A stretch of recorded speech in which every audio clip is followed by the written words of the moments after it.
Perkenalkan, nama saya Taufik Rahman, semester 4 kelas A. Yang terhormat Bapak pembimbing dosen mata kuliah etika profesi, yaitu Bapak Zainul Arifin MPD. Terima kasih atas materi yang telah diberikan kepada saya. Baik, pada materi ini saya mendapat materi yang berjudul etika dalam pekerjaan. Baik, sebelum saya membahasnya, ada beberapa latar belakangnya. Yang pertama itu adalah kerja merupakan kekhasan bagi manusia. Melalui kerja, manusia mengekspresikan dirinya, sehingga melalui kerja orang bisa lebih dikenal siapa dia sebenarnya. Oleh karena itu, kerja bagi kita bukan hanya sekedar untuk mendapat upah atau gaji, jabatan atau kekuasaan, dan berbagai maksud-maksud lainnya. Dan adapun rumusan masalah dalam materi ini adalah yang pertama, apakah kerja bukan sekedar memproduksi barang atau jasa? Dan yang kedua, bagaimana pentingnya bekerja secara rasional? Dan yang ketiga, bagaimana penegakan kode etik pekerjaan? Dan setelah itu ada tujuan dari materi ini. Pertama, bisa mengetahui kerja sekedar memproduksi barang atau jasa. Yang kedua, bisa mengetahui pentingnya bekerja secara rasional. Lanjut, yang ketiga, bisa mengetahui penegakan kode etik pekerjaan. Baiklah, langsung saja kita ke pembahasannya.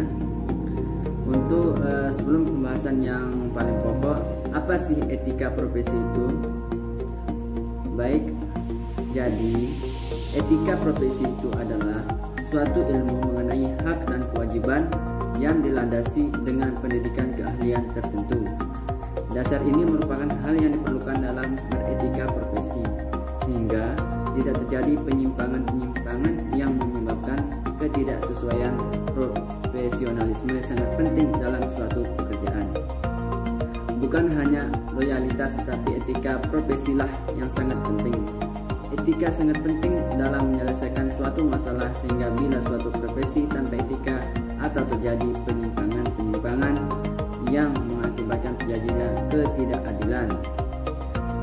ketidakadilan yang dirasakan oleh orang lain akan mengakibatkan kehilangan kepercayaan yang berdampak sangat buruk, karena kepercayaan merupakan suatu dasar landasan yang dipakai dalam suatu pekerjaan. Kode etik profesi berfungsi sebagai pelindung dan pengembangan profesi. Dengan adanya kode etika profesi, masih banyak kita temui pelanggaran-pelanggaran ataupun penyalahgunaan profesi.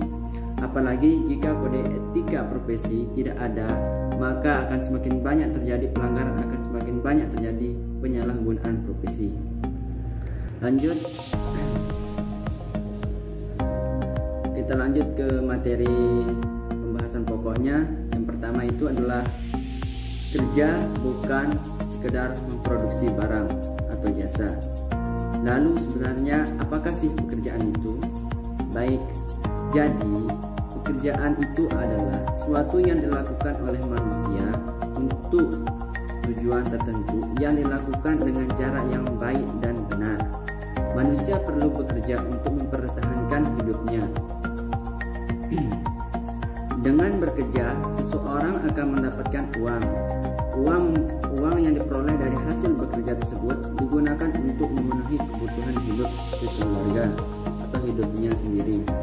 Oleh sebab itu, uang tersebut harus berasal dari hasil kerja yang halal. Bekerja yang halal adalah bekerja dengan cara-cara yang baik dan benar. Jenis pekerjaan ada bermacam-macam. Ada pekerjaan menghasilkan barang dan ada pula pekerjaan yang menyediakan jasa. Pekerjaan menghasilkan barang dapat dilihat hasilnya. Adapun pekerjaan memberikan jasa hanya dapat dirasakan manfaat dari layanannya. Berikut ini adalah beberapa jenis pekerjaan yang bisa kita ketemui dalam keseharian kita sehari-hari.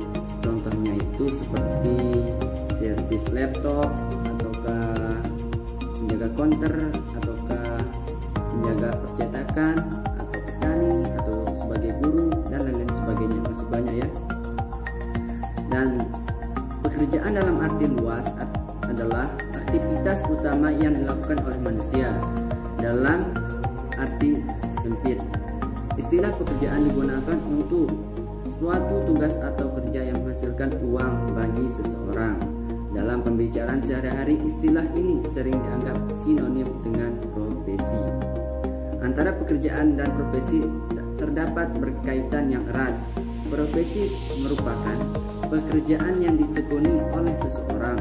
Namun, tidak semua pekerjaan dapat digolongkan sebagai profesi, karena hal yang dikerjakan yang digolongkan sebagai profesi memiliki kekhususan antara lain. Yang pertama, pekerjaan sebagai profesi. Kerja atau pekerjaan meliputi bidang yang sangat luas dan tidak hanya terbatas pada bidang-bidang tertentu. Tidak semua pekerjaan dapat digolongkan sebagai profesi, hanya pekerjaan tertentu yang dilakukan sebagai kegiatan pokok untuk menghasilkan nafkah hidup yang mengandalkan suatu keahlian yang dapat disebut sebagai profesi. Jadi profesi itu adalah keahlian. Yang kedua, profesi umum dan profesi khusus. Hal utama yang membedakan suatu profesi khusus dari profesi pada umumnya adalah tekanan utamanya pada pengabdian atau pelayanan kepada masyarakat. Orang yang menjalankan suatu profesi luhur atau profesi khusus juga membutuhkan nafkah hidup yang didapatkan dari kegiatan menjalankan profesi tersebut. Akan tetapi, sasaran utamanya adalah untuk mengabdi dan melayani masyarakat. Pelayanan dan pengabdian itu diberikan bahkan dijalani sebagai suatu panggilan dari yang memanggil dan menugaskan mereka untuk menyampaikan kasih kepada yang membutuhkannya. Lalu apa sajakah ciri-ciri profesi itu? Jadi, secara umum ada beberapa ciri atau sifat yang selalu melekat pada profesi. Yang pertama, adanya pengetahuan khusus. Yang kedua, adanya kaidah dan standar moral yang sangat tinggi. Yang ketiga, mengabdi pada kepentingan masyarakat. Yang keempat, meletakkan kepentingan pribadi di bawah kepentingan masyarakat. Yang selanjutnya, ada izin khusus untuk menjalankan suatu profesi. Yang terakhir, kaum profesional biasanya menjadi anggota dari suatu profesi. Jadi itulah ciri-ciri profesi. Kita lanjut ke materi yang kedua, yaitu pentingnya bekerja secara rasional. Pentingnya bekerja secara rasional salah satu perbedaan penting antara manusia dan binatang dalam hal berpikir. Sekalipun binatang mempunyai otak, tetapi binatang tidak bisa berpikir. Binatang tidak mempunyai kapasitas untuk memahami ciptaan. Binatang tidak mempunyai kemampuan untuk memikirkan prinsip-prinsip yang mengatur alam. Tetapi manusia mempunyai kapasitas untuk itu. Manusia mampu memikirkan dirinya dan dalam sekitarnya, bahkan mampu mengenal Sang Pencipta. Saingan manusia hanya malaikat yang mampu berpikir sekalipun tidak memiliki otak. Kemampuan berpikir ini melekat pada diri manusia yang memang dicipta untuk mengelola bumi dengan baik dan melestarikannya, bukan merusaknya. Seharusnya tidak ada banjir yang menghancurkannya, persawahan atau perumahan seperti yang sering terjadi di negeri ini.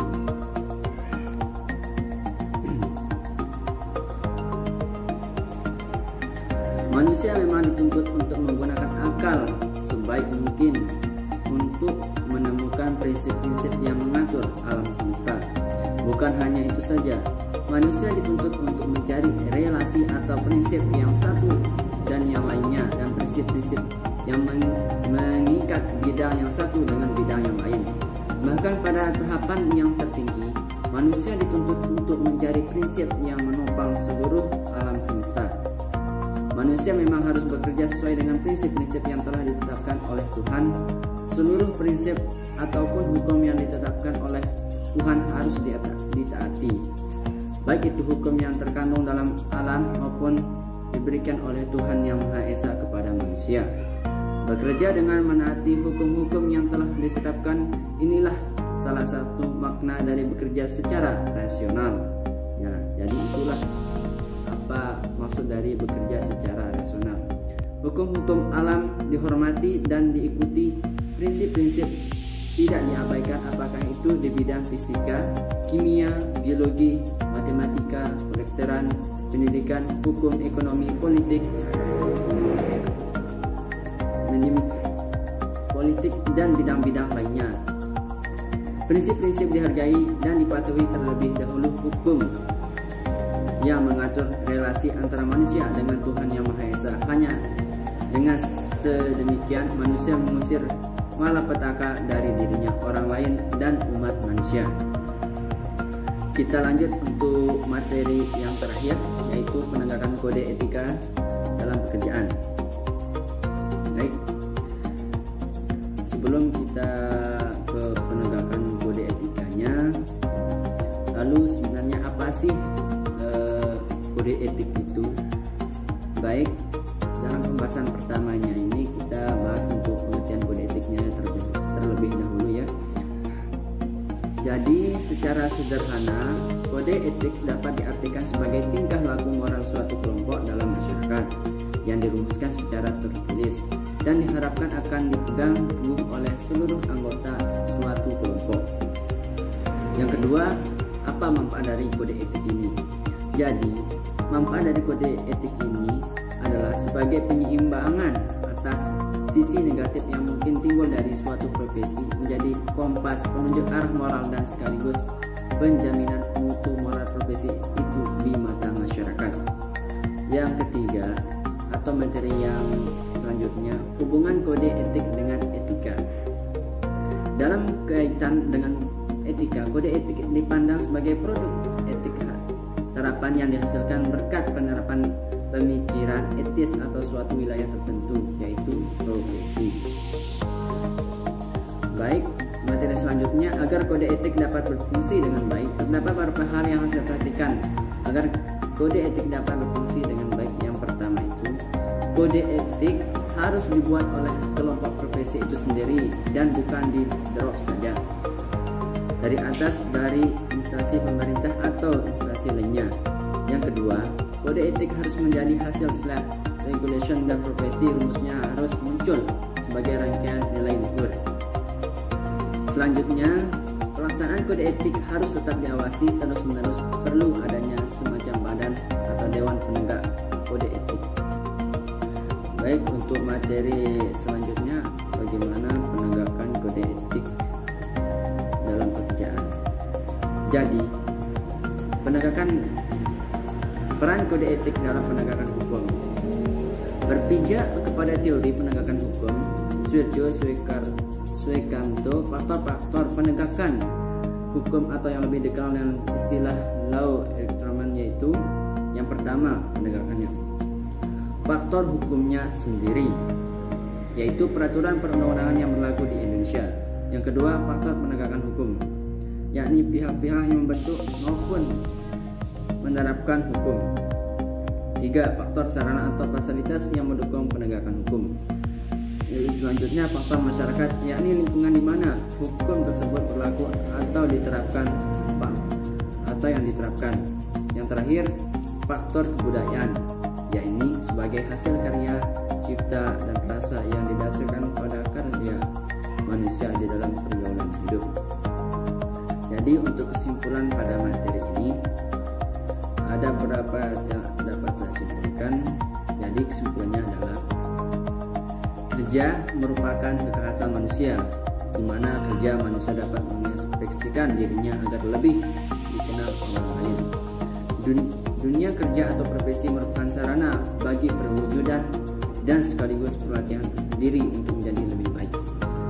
Dalam pelaksanaan profesi merupakan suatu pekerjaan tertentu yang dilakukan sebagai kegiatan pokok dengan mengandalkan keterampilan khusus, dilaksanakan sebagai sumber utama nafkah hidup dan dilaksanakan dengan keterlibatan pribadi yang mendalam. Karena itulah seorang profesional pada suatu bidang kerja tertentu adalah orang yang benar-benar terampil dengan bidang dirinya, lebih terampil di bidangnya dengan masyarakat umum untuk menyimbang setara.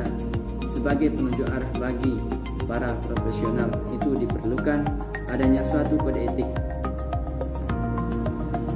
yang dibuat dalam suatu kelompok profesi dan diharapkan akan dipegang teguh oleh setiap profesional yang tergabung di dalamnya. Jadi baik, cuma itu materi yang dapat saya sampaikan. Kurang lebihnya saya